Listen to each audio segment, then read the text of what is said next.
dhalinyaro iyo haween hore ugu bahoobay urur ay ugu magac dareen hiil qaran isla markaasina ka tirsanaa xisbi xaakimka kulmiye ayaa shir jaraayado ay ku qabteen hotel Qasri Cabdalla ee magaalada Gabiley waxa ay ku shaaciyeen inay gebi ahaanba ka baxeen xisbigii kulmiye kuna biireen xisbiga mucaaradka wadani dhalinyaradan iyo haweenkan oo arrimahaasi ka hadlaya waxa hadaladoodii kamid ahaa aniga oo miirkayga iyo maankayga qaba oo ka soo baxay xisbiga kulmiye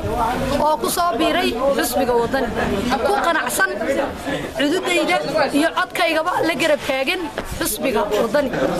bismillaahir rahmaanir rahiim annagoo ah dhalinyar hore u hay'ad xisbiga kulmiye ururka hiil qaran wuxuu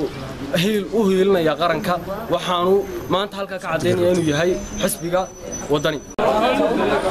waxaan soo dhaweynaynaa dhalinyaro ku soo biiraysa iyo haween ku soo biiraya xisbiga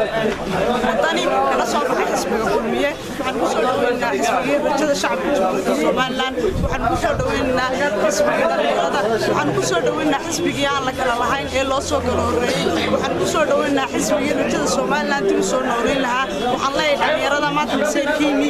iyo waxa weeye mustaqbalkiini baad u meelqaydeen mustaqbalkiini baad doorateen waxaan rajaynayaa codkana inaad wadani soo doontaan kowna wataagna dhalinyarada way soo dabadhacaysaa xisbiga wadani waxaan soo biiriyaan